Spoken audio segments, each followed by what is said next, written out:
Yun mga ka-team bodyguard, so nandito ka tayo ngayon sa firing range ng Jet-True.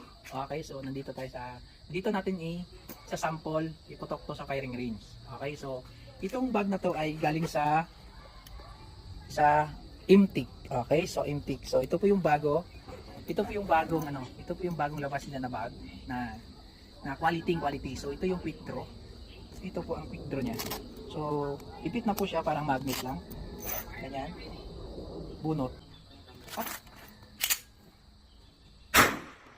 Video sa ating Imtic quick draw bag para sa ating review. So kung magustuhan nyo ito mga ka-team bodyguard ay mag-order lang kayo sa kanilang page. Okay, so yun, ititesting na po natin dito sa firing range ang naturang quick draw bag. So puputok tayong dalawang putok. Sige, tignan natin mga ka-team bodyguard, quick ito. Okay, sana